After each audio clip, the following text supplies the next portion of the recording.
As a finance professional in a disrupted business landscape, what does it take to be in demand? What does it take to attract great paying international roles? If you're an ICAN member, it'll just take one exam. That's all it takes to complete the globally recognized CIMA professional qualification and the internationally respected CGMA designation. As a CIMA member and a CGMA designation holder, employers will look at you as a finance professional, constantly acquiring new skills to add value to the business. That's why they'll be willing to pay premium to hire and retain you. If you have 5 years of relevant experience and are an ICAN member, you can directly sit for the final exam of the CIMA Professional Qualification, the Strategic Case Study Exam. Start studying the CIMA Professional Qualification. Prepare to make an impact.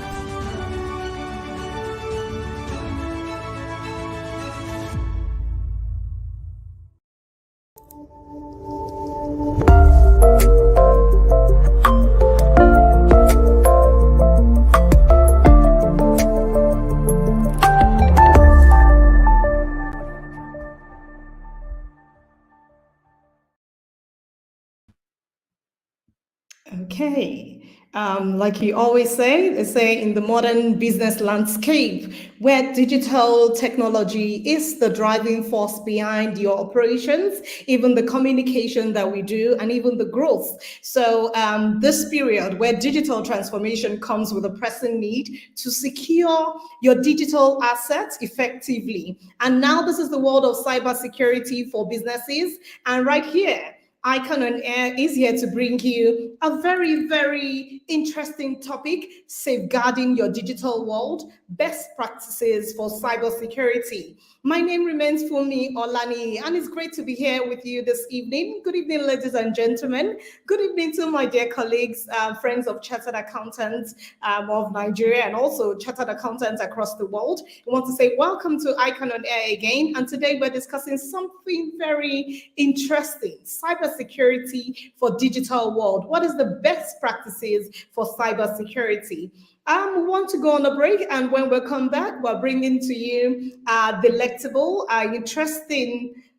We have a guest, and it's a special guest because this topic is actually very special. So we'd like to go on a break, and we'll be right back after the break. Welcome again.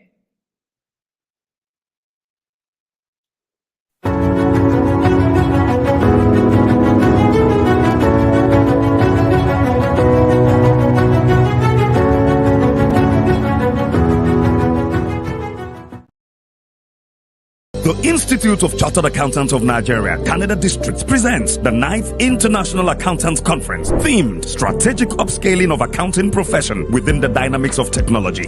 Date 16th to 20th July 2024. Time is 8 a.m. to 4 p.m. daily. Venue, Best Western Premier Calgary Plaza Hotel and Conference Center, 1316 33th Street NE, Calgary, Alberta, T2A 6B6. Seasoned speakers like Sheyi Wolabi, a partner at MNP Calgary, will be speaking on review of the accounting profession and technology synergy. Derek Greer, the Chief Information and Security Officer, Protector, will be speaking on disruptive technology and AI upscaling for accountants. Greg Howe, the CEO, Black All Systems Calgary, will be speaking on accountants in the era of diversified profession, while Professor Godwin Emmanuel Oyedokun will be speaking on decision-making optimization through data mining. The Canadian High Commissioner as well as the ICAN President will also be in attendance. This conference promises to be value for your time and money. Hurry! Register today by sending an email to Mr. Blessing Familusi, chairman at icancanada.net, or stgbadamosi at ican.org.ng, or iadams at ican.org.ng,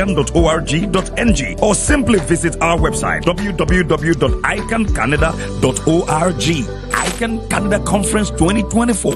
Be there.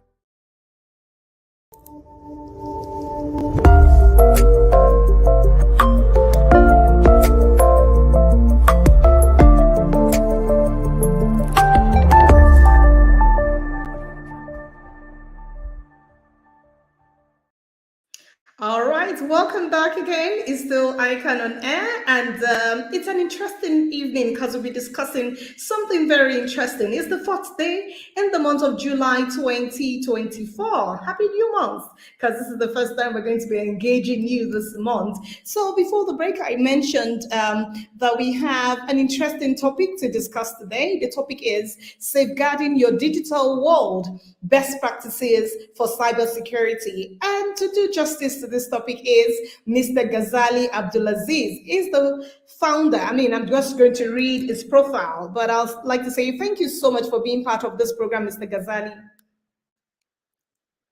Yeah, thank you for having me, Fumi. Okay, you can put on your video so we can see your face. Yeah, thanks for having me, Fumi. Good evening, everybody.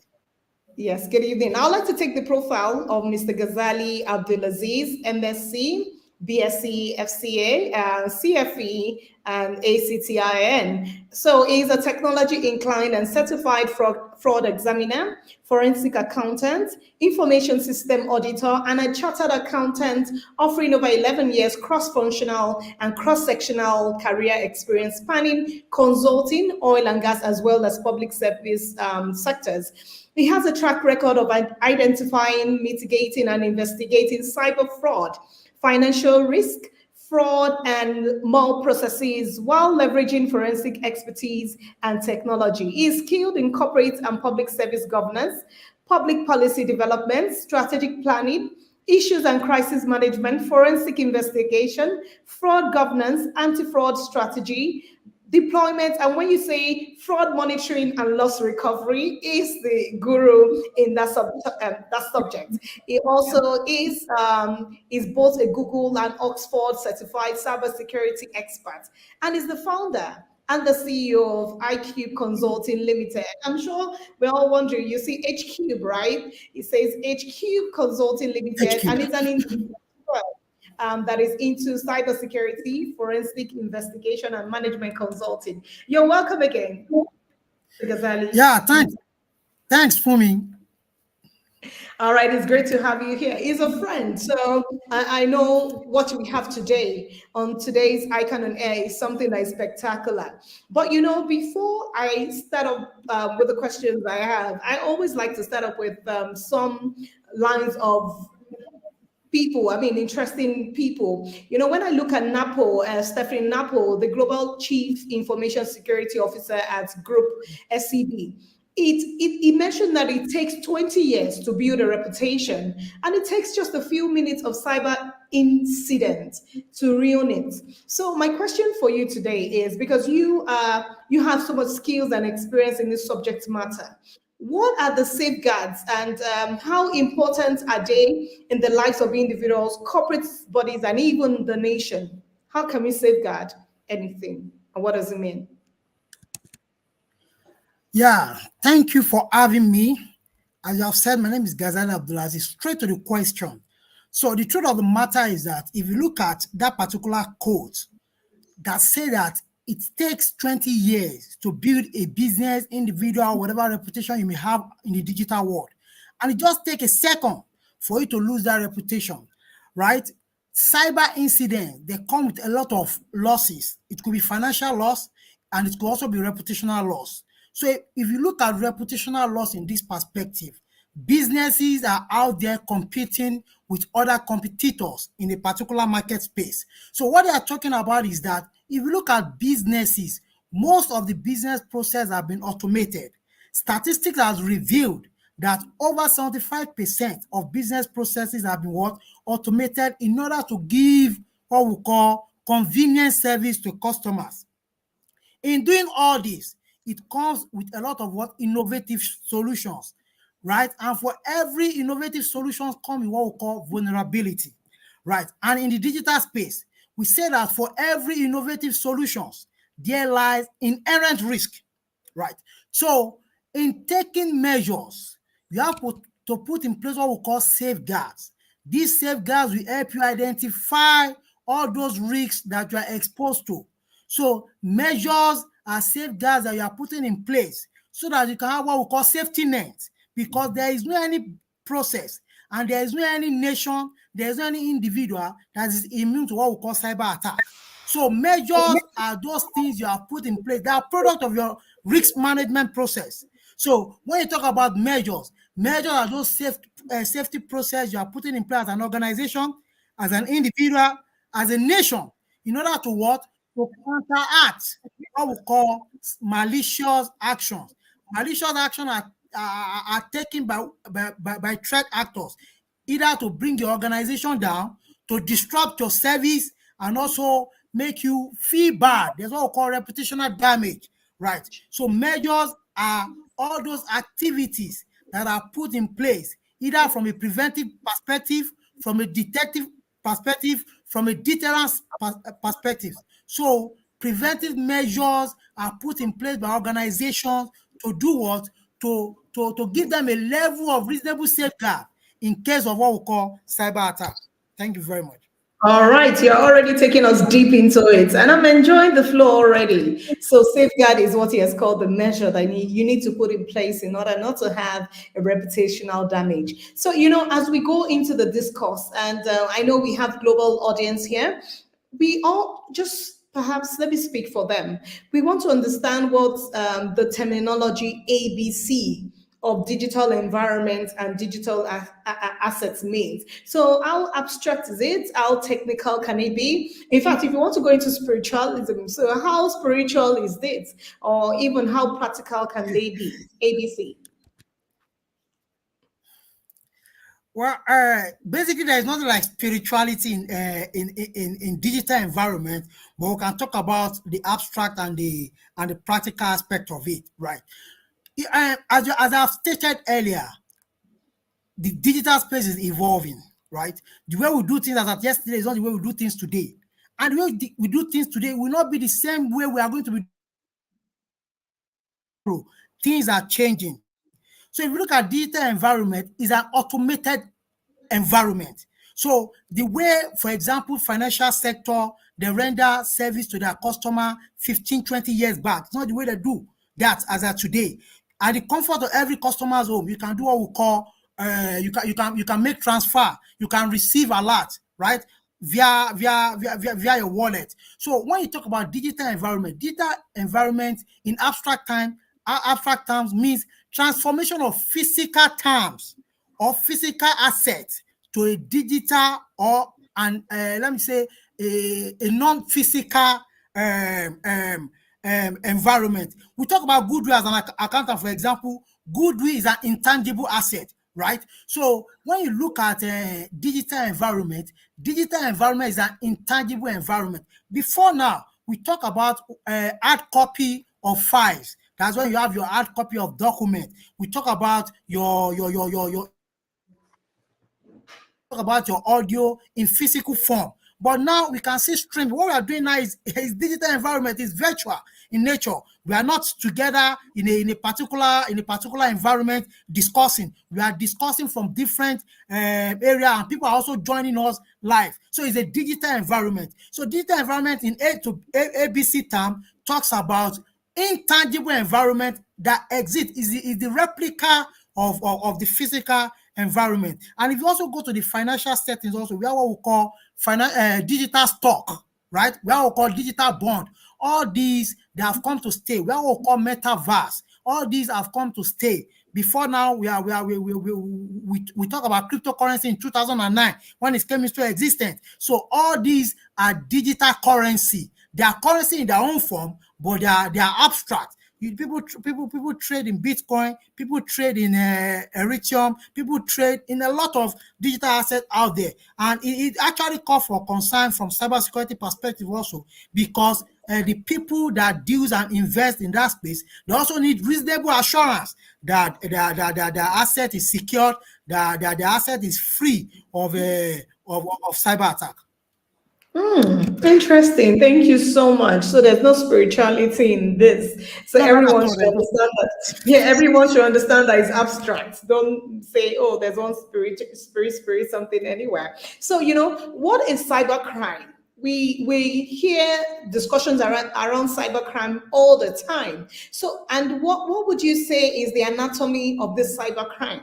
And what are the categories of the cybercrimes that we have out there? Okay, that's a very good question from a cybersecurity perspective. Excuse me. Cybercrime are criminal activities. There is no true way to define a cybercrime without qualifying it as a criminal act. It's a criminal action that is carried out by a malicious actor with the use or with the aid of the computer or technology system. A crime is not cyber in nature if it does not have three elements. And this has been widely accepted by many countries according to the Department of Justice. Right. A cyber crime will entail a crime that is committed on a computer system. That is when the computer system becomes a victim of a cyber crime.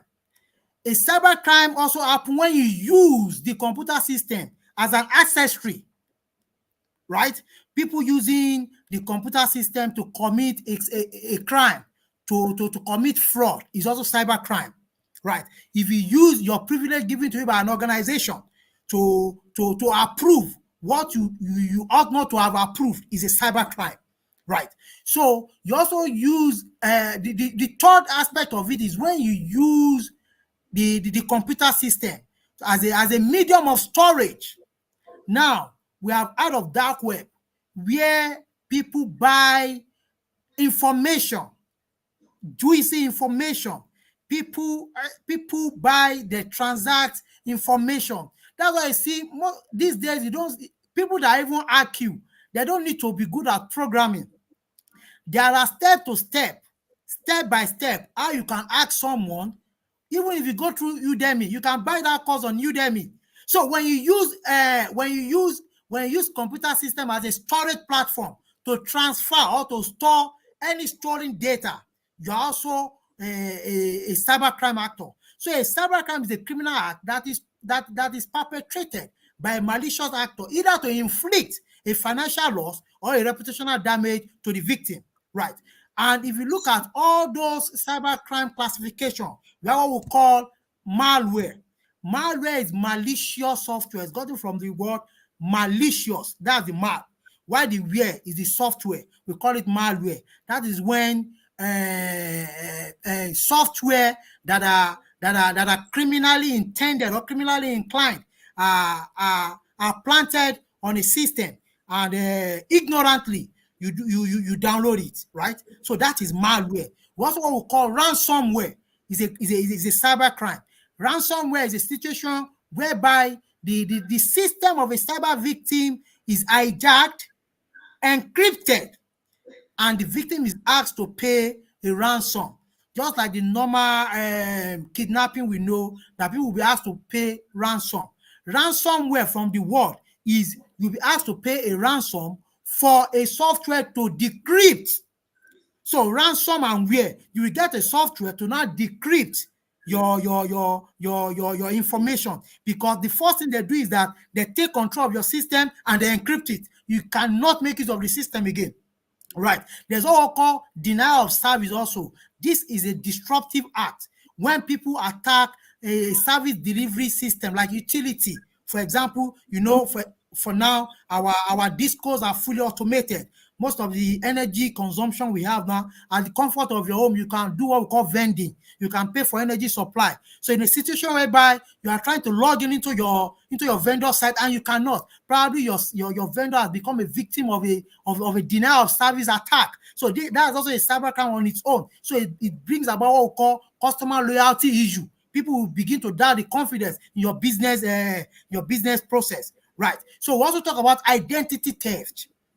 As we are seated here, as a cyber security expert, I can't be too sure that everybody that is on this call, they are real human beings, because there's what we call deep fake. Right. So we'll see as we move ahead, we'll still talk about that. So there's what we call identity theft. People can steal your identity, they can buy it from the dark web. So if they have information about you, they can do what we call impersonation. They can impersonate you. There's what we call account takeover fraud also. There's investment fraud. In the cyberspace, there's investment fraud. And one of the big one is phishing. People say, according to cyber statistics, over 95% of cyber crimes as a result of human error. and human error is fundamental to what we call phishing attack. So let me just stop you as we move, as we move deeply. We'll talk more about it. But those are the classification of cybercrime we have and the definition of cybercrime. In fact, we are already moving so deeply into it, and I feel like a guru already. Thank you for answering those questions succinctly. I would like to recognize some of our audience here. I see Remy Ezugo is ACA from Delta State. I also see Sonny Abdulkarim from Dala Inland Dry Port, Kano. I see Nimota Modukpe from Abuja, Shokumbi Babatunde from Ibadan, Omolola Omolopo. We also see you, Suraju Ibrahim from Zaria. You're welcome. Tanko Ibrahim from Kaduna. Sose Olusoji from Ogun State. Okpeye Tajuddin Saloro, you're welcome also. We also see Nuruddin Olawale Ogunlano from Lagos, Nigeria. Fumi Amao from Lagos.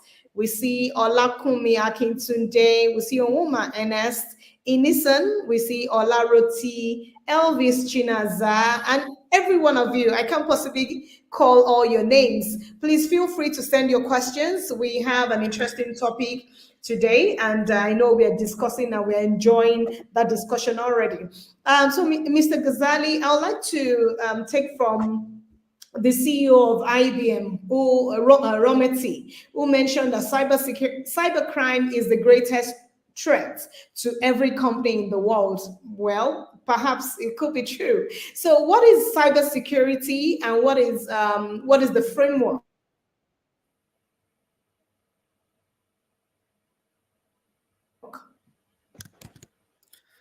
Yeah, before answer that, yeah, I think before answering that question, you asked a very critical question the other time about the anatomy of cybercrime, and I think I shouldn't skip that for the benefit of our audience, right?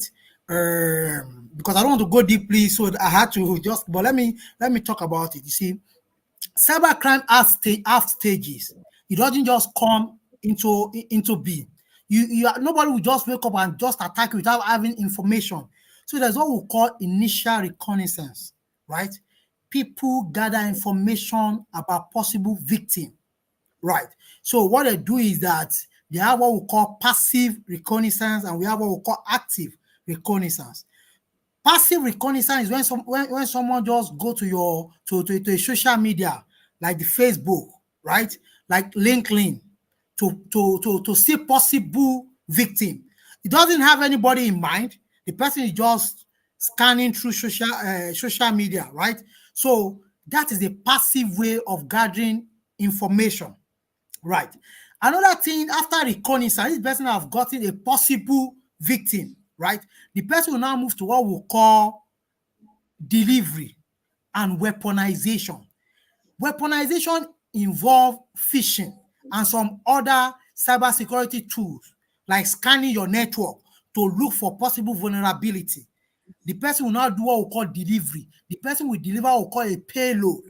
A payload, for example, malicious software I spoke about, that's malware.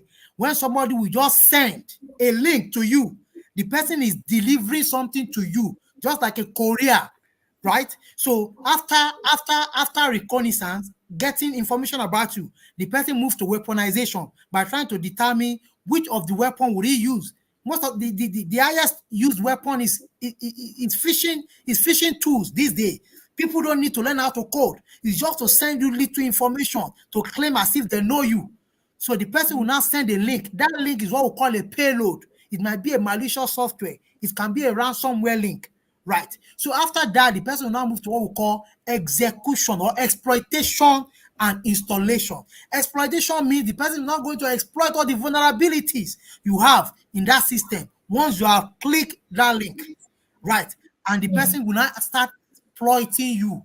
The person will start exploiting you. Part of cybercrime is what we call cyberbullying and even romance bullying. We have a lot of that. A romance scam, right? So after all that, right, the person will now do what we call command and control. The person will start controlling you. Sometimes when you see your system, your mouse will just be moving probably somebody have gotten a remote access on your system. So the person can start picking documents from you, start picking sensitive information. So that's the anatomy of cybercrime. Right. So that's Interesting. just to answer that. But can you please now repeat your other questions so Yeah, that I can? so I mentioned what is cybersecurity framework and what is cybersecurity, for example. Yeah, basically, we've been talking about cybersecurity. If you Yeah. agree with me, So you cybersecurity put are all things those measures you put in place to make sure that you protect yourself against cyber attack. And we have talked about, or we have spoken about what cyber attack or cyber crimes are. Yeah. Now, cybersecurity framework. There are lots of frameworks that we have out there, right? But most importantly, frameworks are policies, they are guidelines, they are standards that are put in place to better protect organization or to serve as a directional guidelines to organization. Before now, most of us, we don't know what cybersecurity is, right? And we need to be guided. And that is why we have organizations like GDPR, that's the Global Data Protection Regulation. Their job is to roll out standard, their job is to roll out guidelines, their job is to roll out regulation. But that is peculiar to the European countries, right? So since we are speaking in global perspective now, for the European countries, we have the GDPR, right? Now, if you now move to, if you move to US also, we have what we call Privacy Act to talk about data protection. In Nigeria, when you come home, we have our own Nigeria Data Protection Act as well. So these are frameworks that are put together.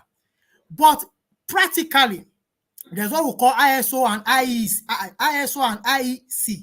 ISO is International Organization of Standardization, right? That is International Electrotechnical Commission. For every organization, they have come up with about 114 regulations that can be adopted regardless of the sector in which the organization or that business operates, right?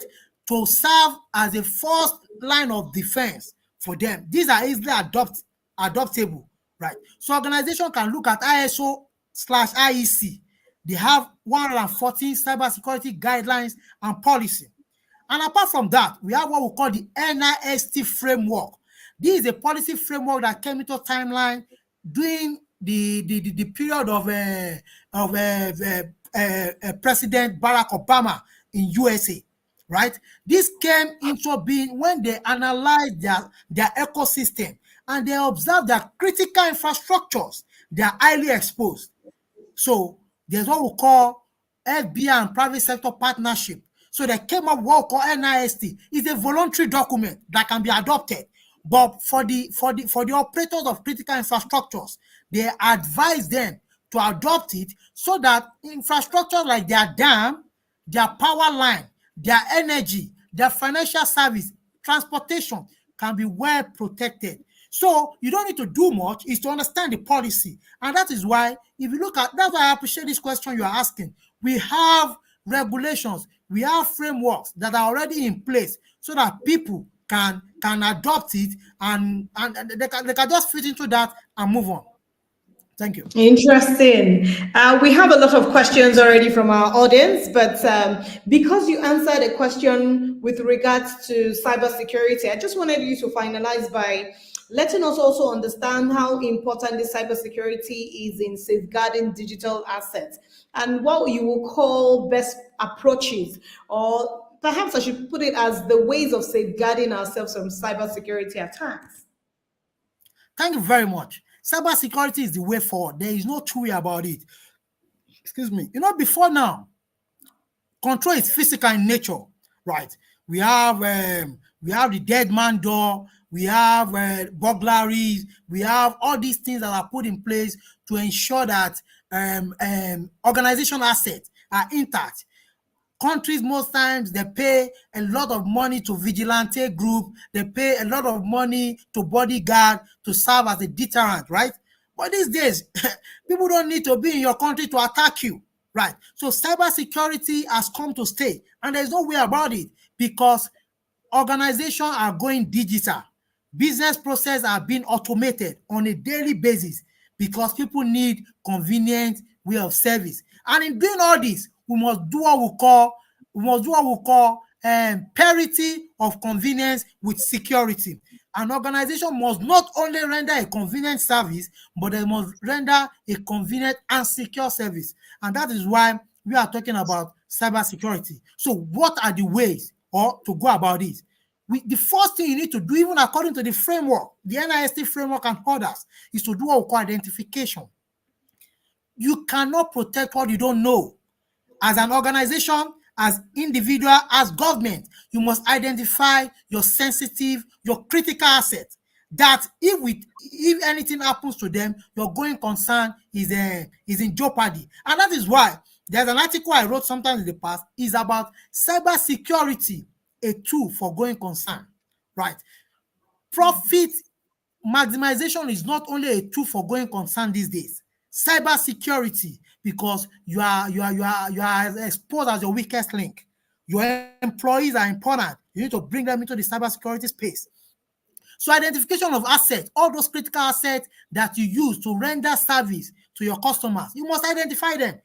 Even to USB. USB is very critical. Employee goes on training these days, they give them USB, they come back to the organization, they just plug the USB.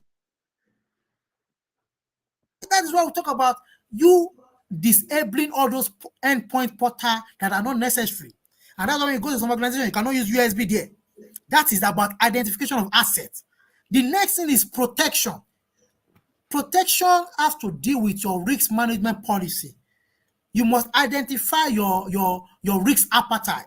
What are those assets that you can do away with if anything happens, right? So you must do what we call protection policy.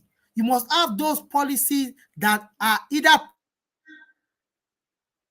in nature, they are detective in nature, and they are deterrence in nature. We also have recovery. We'll talk about that at the later part. So you talk about identification, you talk about protection. After protection, because no system is immune, there's what we call detection. That's the next phase. After you have identified, you have protected. The next thing is to detect, because you are of the opinion that there is no protocol, there is no control that is absolute in nature. So you have to give room for possibility of attack. So you must put in place detective mechanism. And that is why when we talk about intrusion prevention system, we also talk about intrusion detection system. Because there are some firewalls. When we get to network analysis and network protection, there are some firewalls that can be what? That can be attacked.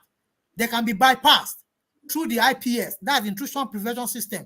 But when you have a robust IDS, which is intrusion detection system in place, you can detect all those things, right? So after your prevention is to detect. Now, if you have detect, the next thing is to do what we call, you have to what? Recover. And that is when we talk about business resilience plan, right? You must have business continuity plan in place.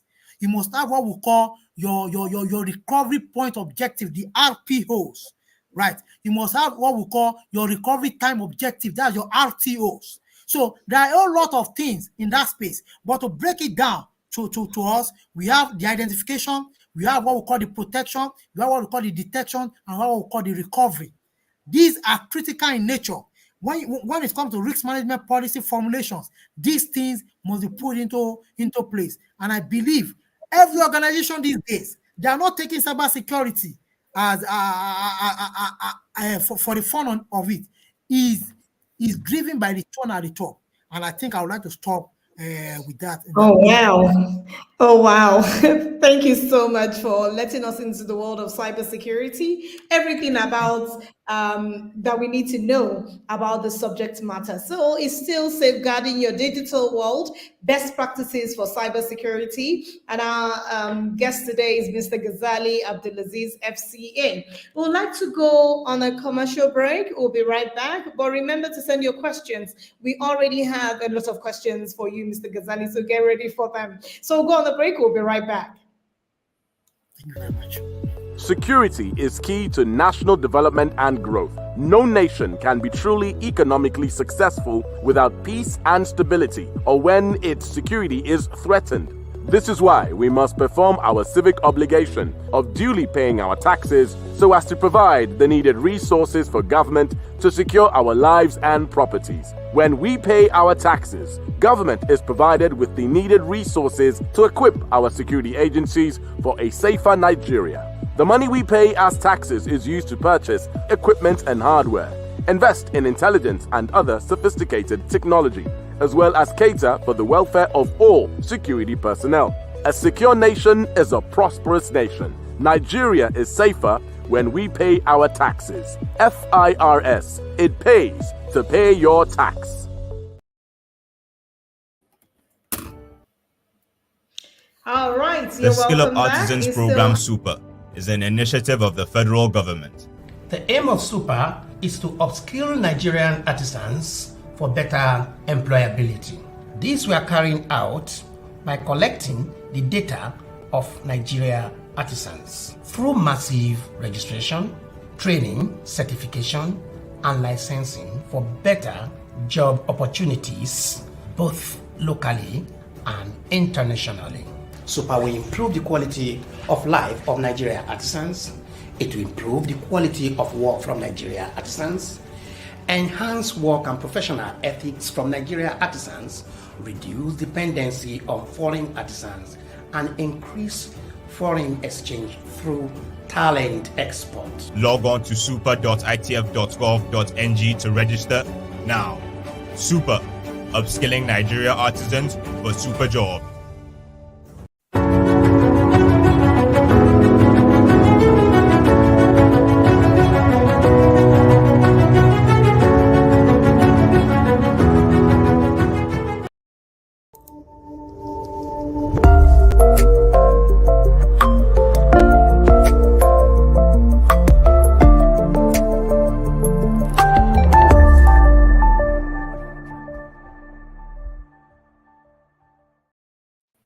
You're welcome back to ICAN on Air, and we still have our guest here, Mr. Ghazali Abdulazeez, the founder, Hqube Consulting Limited, and he's discussing safeguarding your digital world, best practices for cybersecurity.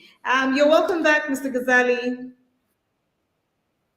Yeah, thank you very much for having me.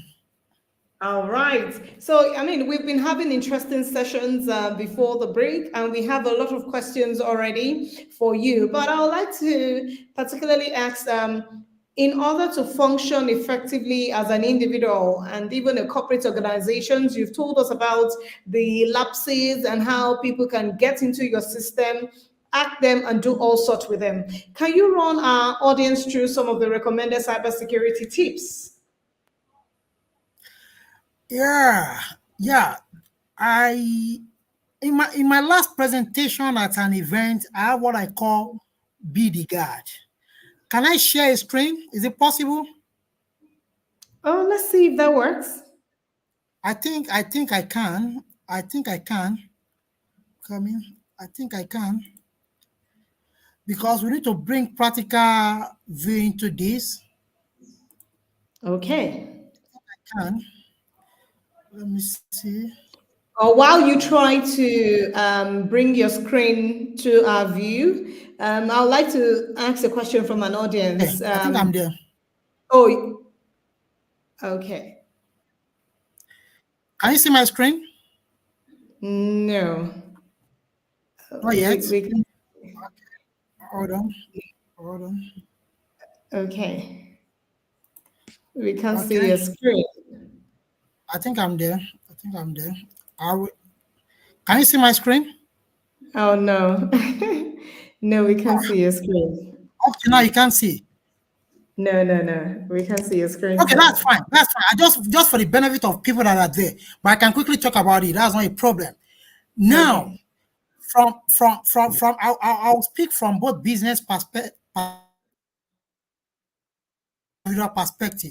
Right. So from business perspective, you see, the truth of the matter is that it's not business as usual in terms of protecting your business. You must understand that you are going digital, and you must do what we call identification that I've mentioned the other time. Most critical is what we call employee training. An organization must develop what we call cybersecurity culture in an organization. And these must be taken seriously, especially from the board. Right. So it's not business as usual. The board needs to understand that a singular strike can take them out of business. So there is need for them to come up with what cyber security culture.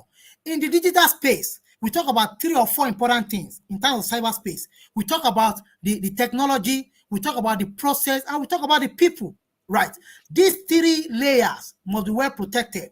You must protect your technology by using what we call preventive and detective solutions. Your business process must be fully automated. There is no 2 ways about it. Before, we used to talk about manual control. We talk about semi-manual control. But these days, we are talking about full automation of your control, because the way things happen these days, at the click of a button, your business can be taken down. Right. So organization must invest in what we call firewall. There is no organization that carries out business today without having digital presence. Right. So your network must be well protected. And must do what we call regular audits of your SPOs, your service providers. The people that are your network vendors, are you sure they're not also exposed? Because there's what we call third-party attack in cybersecurity. There is a supply chain attack. So for business organization, you must identify that you are interrelated with your customers, with your employees, and with your vendors. So you must bring them to the table, that your vendors, how protected are they? These days, we are talking about cloud service. People are using like AWS, the Amazon Web Service. Now, you must do what we call a critical audit at your own level to be sure that your vendors are not exposed. So business must make sure they put in place all these detective and preventive practices by making sure that everybody that is interrelated to them, from a customer perspective to employee perspective and vendor perspective. Your network, as I've stated, you must have firewall to better protect illegal or unauthorized access into your network, because people don't need to come and knock at the door of your CEO to have access to his email. Right. So people can have access to your email from anywhere in the world. That is on the network. There's what we call web protection. Your site. You see, network is different from site. Network is an access. But your site as an organization, how often do you check if they are secured? I was at Tuniland last 2 months when I was taking the student about cybersecurity awareness, and I was not telling them that how secure is your website. When you log into your website, do you see HTTPS? So let's say that there's no S there. It means that it is not secured. Most organization websites are not secured, and they are running business on a daily basis, especially those at the SMEs level. And if you look at the SMEs contribute over 50% of our GDP. And in terms of employability, they employ over 85%. Any strike on SME is an issue. And in terms of physical presence, they have over 95% present in Nigeria. So let's unpack that. Another thing is to not look at your employee protection. You need to do through your awareness training with employee.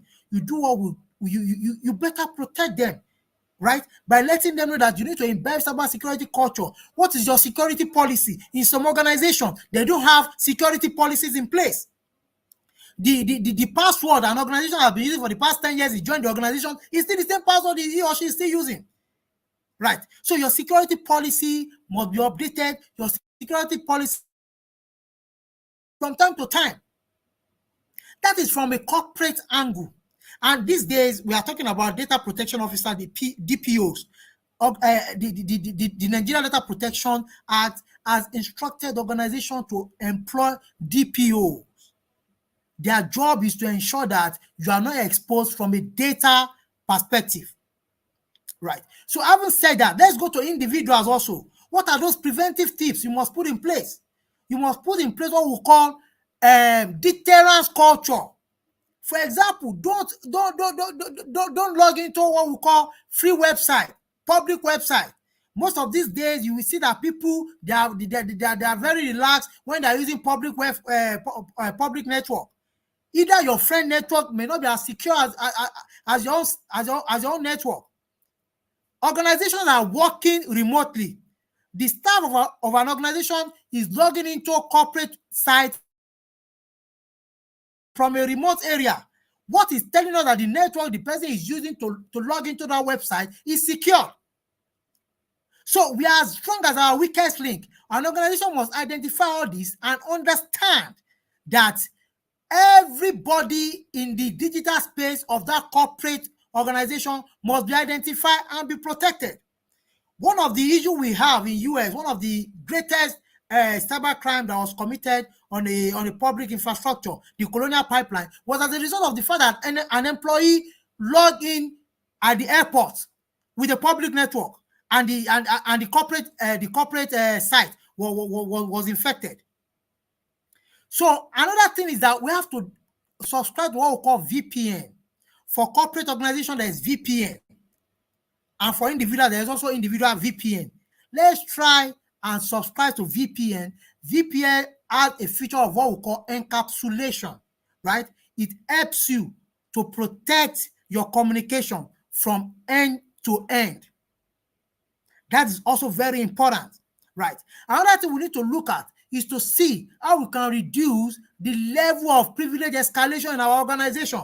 So many organizations, you have given out a privilege to a staff to do A, because you don't audit, and most organizations, they don't do what we call log audit. You see, most of the rights that are given to employee, they're expected to be audited from time to time to be sure that what the staff is doing on a periodic basis is not above what he or she should be doing. So under the privilege management also, or the access management, you must make sure that you do what? You must make sure that you audit privileges. So these are things that we can put in place to make sure that our organization and our employee, they are well protected. And individuals also, let's always try to ensure that we password our system. Our system should not be passworded with ordinary password like 123, 1234. No, let's password our system with what we call passphrase. That's a combination of word and letters and special characters. Okay, I can see my screen. I think you are sharing my screen a bit now. Probably you have access to my system. That's fine. So all those things, there are a lot of things. I've mentioned a lot of things here about that. Another thing is that let us always do what we call backup. Most organizations, they don't back up their system. It is only when they are attacked, they now begin to run helter-skelter. Backup is very, very sensitive. You must back up both online and you must also back up offline. So backup is as important as anything in an organization, but because we have stated that there is no body, there is no nation, there is no organization that is immune to cyber attack. So according to our business recovery point objective and business recovery time objective, you must have your backup in place. Right. So let's avoid public Wi-Fi. I've stated that, right? Also minimize the way you share personally identifiable information on social media.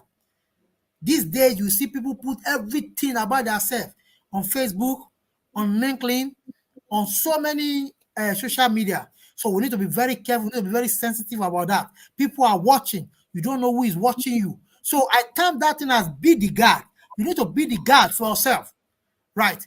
And again, do not share your password. We have seen an organization whereby a manager was not on seat, and the manager have to ask the next person to him to use his password to approve a particular transaction.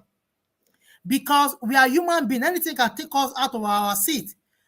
Some organizations, they have what we call vacation rule. But you are not going on vacation. So you have not asked anybody to stand in for you. Probably you just stepped out. And before you know it, your phone is ringing. Sir, they asked us that we should approve a particular transaction. And you are not on seat. And you couldn't access that where you are. It is good for you. You can ask somebody to log in for you. But what do? Immediately you get back to the office? You change your password. Because In the cybersecurity space, we talk about three phrases. There is no system that is not vulnerable. The second thing is that every vulnerability will be exploited one day. The third thing is that human beings should not trust, but they still trust. Yeah. So these are the things. So, and the digital space today and the future of cybersecurity is zero trust. The person that came into your organization yesterday might not be the same person that will be coming in today, despite the fact that they're having the same physical appearance. So if you have issued your password or your login privilege to your subordinate or your colleague, the next thing is that as soon as you get back to the office, try and change it. Because if you look at the fraud triangle, there's what we call pressure. A pressure might make anybody to change. And the person might not want to do what will implicate him. The person, since he or she have access to your login details, the person will use your own privilege to commit that. And there's what we call non-repudiation when we are doing IT audit. Once we are seeing your login credentials, we assume that you are the person. So it's as good as you are the one. So if you are sharing your login details as a result of necessity, try and do what? Try and change it as soon as you get there. So these are just little tips. And I believe from time to time, we can be putting these out at ICAN Journal so that our professional members can also learn from it. Thanks for having me. Thank you so much. You see how robust that is. I want to take the audience question so we can project it right now. I mean, we have a lot of interesting questions from the audience. So, okay, so this says from Shokumbi Babatunde, it has been observed that Nigerian business owners suffer losses of some amount of money into internet fraudsters due to unauthorization of financial transactions. How can this ugly incident be checked? How can a management of firm place a strong security password into their financial institutions with the help of the internal control system mechanism? Yeah, thank you very much. The truth of the matter is that if you look at the communique of the Nigeria Communication Commission, early this year, I think the first quarter, in April, it stated that Nigeria lose $500 million on an annual basis to cybercrime. It's a no-brainer. That's the statistic. And the global cybercrime market is expected to grow exponentially. In 2025, it has been forecasted that the cybercrime market value will be about $10.5 trillion. There are also articles that stated that if cybersecurity space is to be an economy, it's going to be the third largest economy in the world in terms of GDP. So it shows that volume is going into that space, right? So we have stated that there is no system that is immune of that. So the follow-up or the answer to that question is the next question the person asked, that what are those security policies that can be put in place by an organization? And thanks for coming up with that question. You see, in the cybersecurity space, there's what we call dictionary attack. People, through brute force attack, as you are seated over there, I can try to log into your system by doing what we call brute force. Brute force is that I'm trying to force myself to log into your system. One of the ways I can do that is dictionary attack. There are registered password names already that we have out there. So I can install that dictionary software on your system and to see if you have any password that is very close or that is the same thing with what we have there. And before you know it, I will have access to your system. So one of the things an organization must put in place is that you don't joke with security policy. You must have policy documents. The board must approve of it because cybersecurity is a business discussion. It's not an operational discussion, right? So for every organization, security policy must be well written and well communicated to staff. And not only staff. Remember that I said that as an organization, you are surrounded by your employees, your customers, and your vendors.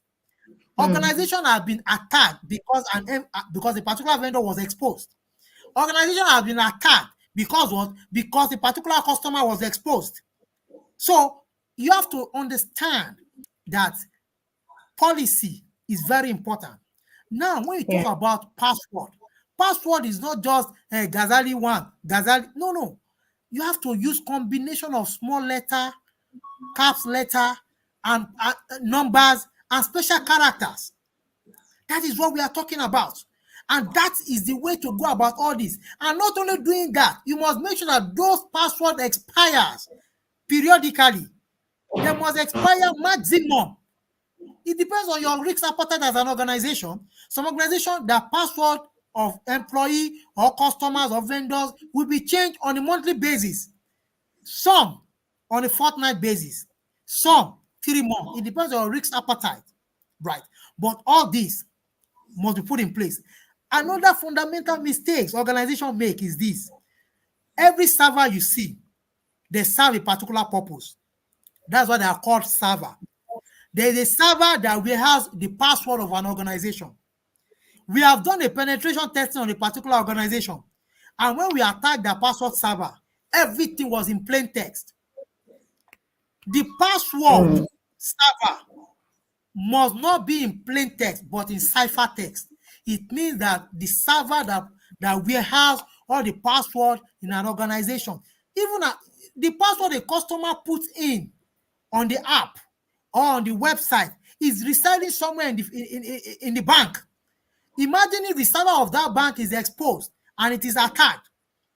And that is why customers of organization of a particular bank is not because the customer was careless, but probably there's what we call data leakage. If a bank has experienced what we call data leakage and a malicious actor had access to that server, they can do what we call data exfiltration. That is, they will pull sensitive information and they will use it against the customers of the bank. So let me not go too deep in that.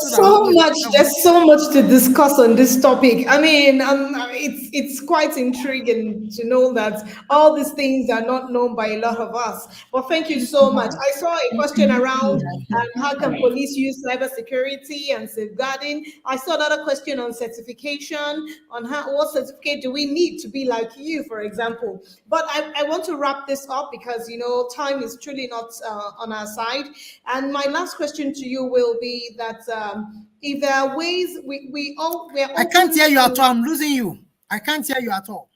Oh, okay. I don't know. Okay, I can hear you now. It's better now. I said there are ways we always want collaboration with experts like you. So what is your suggestion to fellow chartered accountants who are seeking to fill knowledge gaps in areas of safeguard, digital environment, and cybersecurity? Just less than 1 minute, please. So you see, the way forward is that we're all involved, right? The digital space is interconnected. We're all involved in this. And professional bodies are doing a whole lot. I can tell you that I've also been involved at the faculty level. They have had a lot of programs that have been invited to speak at that level. So what the institution can do more is to see how they can collaborate better, as I've stated, with professionals like us. There are a lot of people in that space, but more needs to be done in terms of advocacy and awareness. Organizations are big, but I can tell you most of them, they don't really know what to do in the cyberspace. Most of them, they leave everything to the consultants. I have been to a particular organization for an awareness program, and I can tell you that most of the staff, they were so surprised to be hearing some of these things for the first time. And the reason, when I take a deep dive, I observe that most of the cybersecurity has been handled by a third party. It is not good for an organization. Your employee are your invaluable asset, right? They are very, very critical to your success. An employee, see, there's what called BYOD, bring your own device to an organization, right? An employee will bring a device that is already infiltrated, that is already exposed. will now connect such device to your network. Right. So there is a whole lot. I know that you have so much to dish out. Honestly, I'm enjoying it, but time is just not our friend. That's and I want fine. to That's say fine. thank you. I want to say thank you so much to you. It was quite interesting listening to you. And I mean, the topic again is safeguarding your digital world, best practices for cybersecurity. And our special guest today, Mr. Ghazali Abdulazeez, the founder of Hqube Consulting Limited. At this juncture, I want to say thank you so much for being part of this program. We're still going to have part 2 and perhaps part 3, but from us, we want to say thank you so much again. Thanks for having me. I can thank you for having me. Fumi, nice talking to you. Mr. Zaka and others, Mr. Hqube. I can see everybody at the background in terms of attendance. Thanks for having me. It's my pleasure to be here. This is my second in terms of ICAN on air, and it is always a privilege to be here. It is my alma mater, and I'm so delighted to be part of you guys, and we always keep the flag flying. God bless you. Thank you so much. So before we wrap up, we have a couple of announcements, but I'm just going to take a few. We have the 59th Annual Accountants Conference. The theme is Governance Reimagined, Mapping the Future, from the 7th to 11th of October 2024. Please register. It's at the Velodrome, Moshood Abiola National Stadium, Abuja. Please register. And there are a couple of trainings that are for us as a member of the Institute. Please get to the website of the Institute and do apply yourself to be trained. So at this juncture, I want to say thank you so much, everyone, for being here. Thank you for sharing in this knowledge that we have earned today. My name remains Fumi Olani. Do have yourself a lovely evening. Good evening, everyone.